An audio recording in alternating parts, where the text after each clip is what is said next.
9장. 당시 베냐민 지파에 기스라는 사람이 있었는데 아비엘의 아들이요 스롤의 손자요 베고랏의 증손이요 아비야의 현손이었다.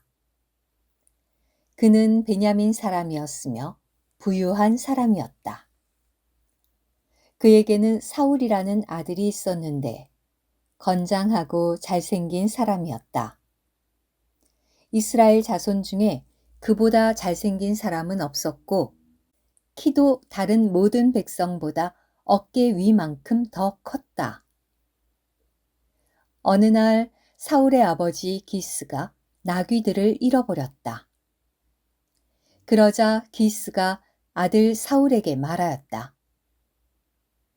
종들 가운데 하나를 데리고 일어나 가서 나귀들을 찾아보아라. 그래서 사울은 에브라임 산지와 살리사 땅을 두루 다녀보았지만 나귀들을 찾아내지 못하였다. 사알림 땅도 두루 다녀보았지만 그곳에도 나귀들은 없었다.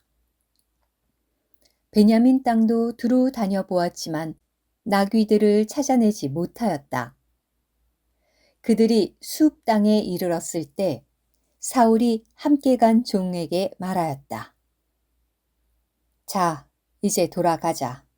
그러지 않으면 아버지께서 나귀들이 아니라 우리를 걱정하시겠다. 그러자 그 종이 사울에게 말하였다. 이 성에 하나님의 사람이 계시는데 그분은 존경을 받는 분이십니다. 그분께서 말씀하신 것은 이루어지지 않은 것이 하나도 없다고 합니다. 그러니 이제 그리로 가보십시다. 어쩌면 그분께서 우리가 가야 할 길을 알려주실지도 모릅니다. 사울이 그 종에게 말하였다. 우리가 간다고 하더라도 그분께 무엇을 가지고 갈 수 있겠느냐? 보따리에는 식량도 이미 떨어지고 하나님의 사람께 드릴 선물도 없지 않느냐? 우리에게 무엇이 있다는 말이냐? 그 종이 다시 사울에게 말하였다. 여기 제 손에 은 4분의 1 세겔이 있으니 하나님의 사람께 드릴 수 있습니다. 그러면 그분께서 우리의 길을 알려주실 것입니다. 전에 이스라엘에서는 하나님께 문의하러 갈 때 자, 선견자에게 갑시다 라고 말하곤 하였다.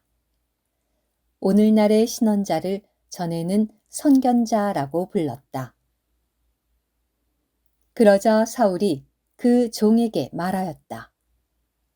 좋다, 어서 가자.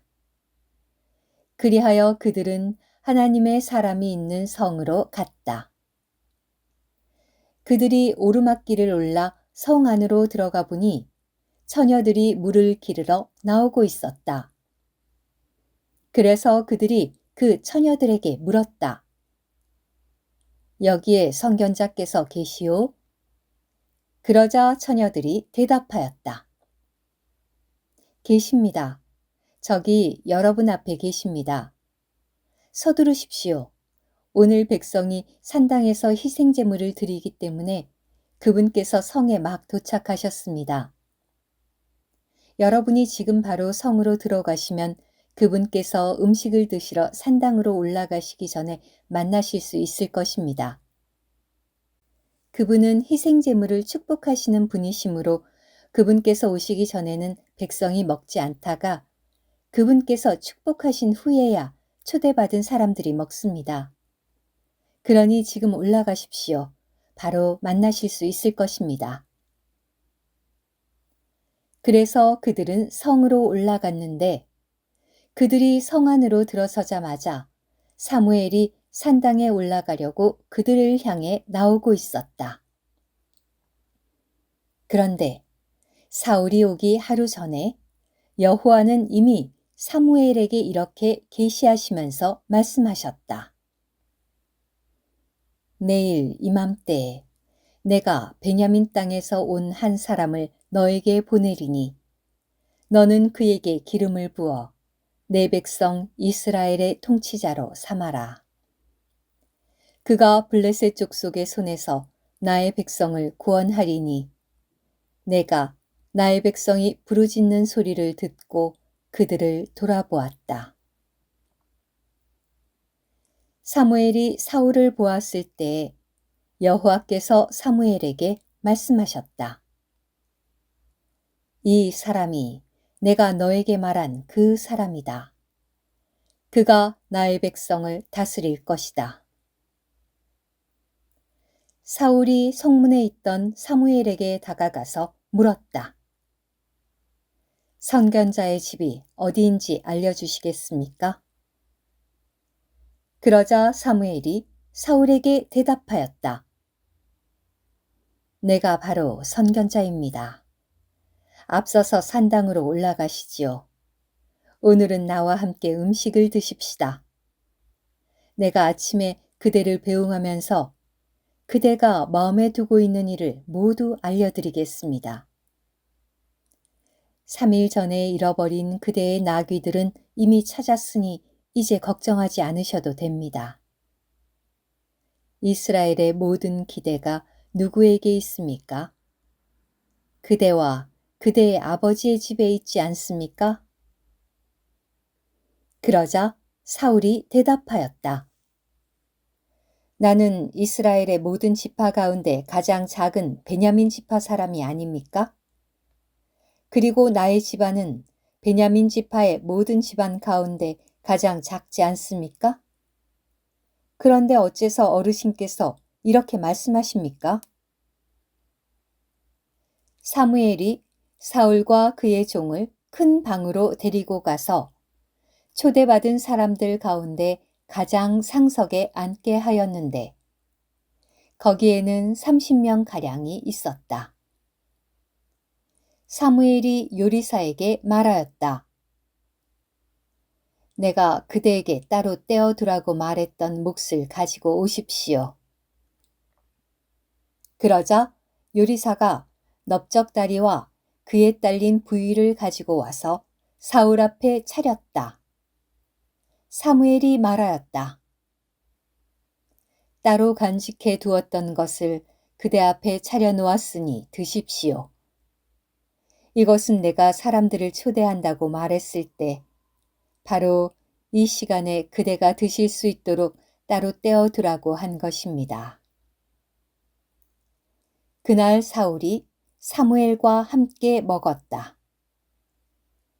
그들이 산당에서 성으로 내려온 다음 사무엘은 옥상에서 사울과 대화를 나누었다.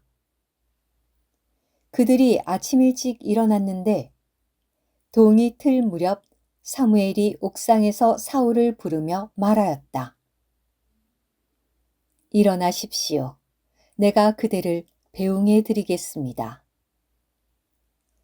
그래서 사울이 일어났고 사울과 사무엘은 둘 다 밖으로 나갔다.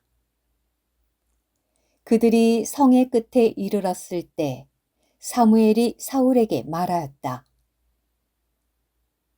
우리보다 앞서가라고 종에게 이르십시오. 그러자 종이 먼저 떠났다. 그러나 그대는 지금 여기에 서 계십시오. 내가 하나님의 말씀을 들려드리겠습니다. 오늘 큐티. 사무엘은 하나님의 행정의 시대를 제사장 직분의 시대에서 왕의 직분을 동반한 신원자 직분의 시대로 전환하였습니다.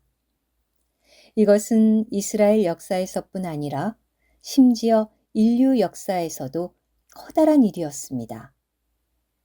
모세는 제사장이었고 모세 이후에 하나님의 행정의 중심은 제사장 직분에 있었습니다.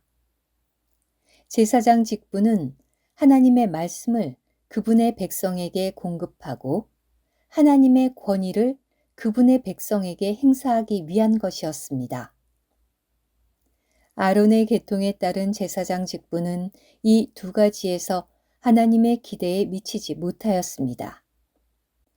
하나님께서 정하신 제사장 직분이 기울자 하나님은 사무엘을 일으키심으로써 새로운 시대를 시작하셨습니다. 어린 나실인이었던 사무엘은 신실한 제사장으로서 기울어가는 제사장 직분을 대체하였습니다. 하나님은 사무엘을 높이 올려진 신원자 직분을 담당할 신원자로 세우심으로써 그분의 선민에게 말씀을 공급하셨고, 사무엘을 사사로 세우심으로써 그분의 선민에게 권위를 행사하셨습니다. 마지막 사사였던 사무엘은 사사 직분을 종결하였고, 새로운 제사장으로서 왕의 직분을 이끌어왔습니다.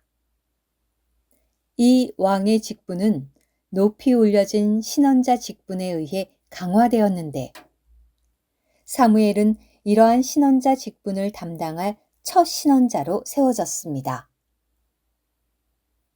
하나님은 사무엘을 통하여 그분의 경륜 안에서 통치적인 행정을 세우심으로써 모든 조상에게 하신 그분의 약속을 성취하실 수 있으셨고, 그분의 경륜에 따른 그분의 갈망, 곧 그리스도를 이 땅에 모셔올 계보의 노선을 이어가실 수 있으셨습니다.